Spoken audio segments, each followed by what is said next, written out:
The great Indian exam scam. 30 अप्रैल की रात है। पटना में एक 19 साल की लड़की रात 2 बजे तक जाग रही है। वह पिछले 14 महीनों से लगातार पढ़ाई कर रही है। न कोई छुट्टी, न वीकेंड। उसके माता पिता ने कोचिंग पर 4 लाख रुपए खर्च किए हैं।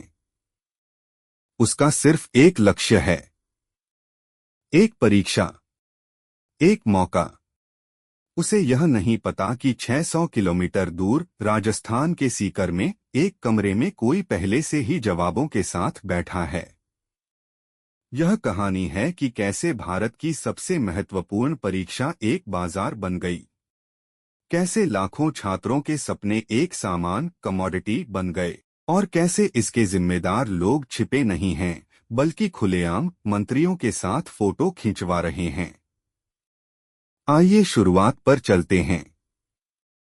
एनईईटी कोई साधारण परीक्षा नहीं है। यह पूरे देश में मेडिकल शिक्षा का एकमात्र रास्ता है। हर साल 23 लाख से अधिक छात्र इसमें बैठते हैं। ये वे छात्र हैं जिन्होंने सालों की मेहनत, अपने माता पिता की बचत और अपनी मानसिक शांति सब कुछ इस एक पेपर पर लगा दिया है। वही पेपर तय करता है कि आप डॉक्टर बनेंगे या नहीं। अब सोचिए, अगर वही पेपर किसी और के पास पहले से हो, आपके परीक्षा देने से हफ्तों पहले। यह पहली बार नहीं है, लेकिन हर बार ऐसा होता है। हम ऐसे व्यवहार करते हैं जैसे पहली बार हो। 2015 में मध्य प्रदेश का व्यापम घोटाला सामने आया। 2018 में एसएससी पेपर लीक हुआ। 2024 में एनईईटी में गड़बड़ी हुई और 2025 में यह फिर से हुआ। वही परीक्षा, वही एजेंसी, वही नेटवर्क, बस साल बदल गया। 2025 का लीक कैसे हुआ? यह कोई बिखरा हुआ अपराध नहीं था, यह एक सिस्टम था। पेपर महाराष्ट्र के नासिक के प्रिंटिंग प्रेस से लीक हुआ। हाई डेफिनिशन स्कैनर से डिजिटल कॉपी बनाई गई। डेटा ट्रांसफर के लिए शैडो सर्वर इस्तेमाल किया गया। यह कोई छात्र नहीं था जो मोबाइल से फोटो ले रहा था। यह पूरी तरह प्लान किया गया ऑपरेशन था। नासिक से पेपर गुरुग्राम पहुंचा। एक मेडिकल छात्र ने 10 लाख रुपए में खरीदा और 15 लाख रुपए में बेचा। फिर इसे गेस्ट पेपर में बदला गया। 125 असली सवाल प्लस नकली सवाल, 410 प्रश्न। उद्देश्य शक न हो। 26 अप्रैल तक पेपर राजस्थान पहुंच चुका था। सबसे बड़ा नेटवर्क गुरुग्राम के एक डॉक्टर ने यह पेपर 2 भाइयों मंगीलाल और दिनेश बिवाल को 30 लाख रुपए में बेचा। इन भाइयों ने इसे आगे बेचना शुरू किया। सीकर के एक एजेंट ने 5 लाख रुपए में खरीदा। 700 छात्रों को 30,000 रुपए में बेचा। इन 700 में से एक छात्र के जरिए पेपर और फैल गया।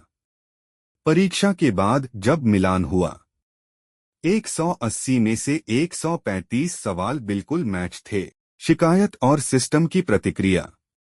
जब यह रिपोर्ट करने की कोशिश हुई, पुलिस ने कहा, अफवाह फैला रहे हो। शिकायतकर्ता को भगा दिया गया। बाद में मामला एनटीए तक पहुंचा। फिर जांच शुरू हुई और 12 मई को परीक्षा रद्द कर दी गई। 22 लाख छात्रों को फिर से शुरुआत करनी पड़ी। आरोपियों की सच्चाई। दिनेश बिवाल कोई साधारण व्यक्ति नहीं है। वह भाजपा युवा मोर्चा का पदाधिकारी है। जयपुर में उसके पोस्टर लगे हैं। नेताओं के साथ उसकी तस्वीरें हैं। शिक्षा मंत्री के साथ भी फोटो मौजूद है। एक आरोपी और मंत्री के साथ फोटो में। एक और चौंकाने वाली बात, बिवाल परिवार के 4 बच्चों ने पिछले साल एनईईटी क्लियर किया। 4 बच्चे, एक परिवार। क्या यह संयोग है? शायद, लेकिन जांच की जरूरत है। जिम्मेदारी किसकी? राजस्थान सरकार, दोष महाराष्ट्र पर। नासिक पुलिस, कोई लीक नहीं हुआ। एनटीए, यह लीक नहीं, सिर्फ पीडीएफ था। उनके अनुसार 135/180 मैच होना भी लीक नहीं है। सच्चाई क्या है?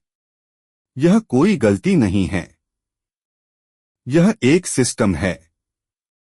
प्रिंटिंग वाले, मिडलमैन, एजेंट और कुछ राजनीतिक लोग, सब इस चक्र का हिस्सा हैं।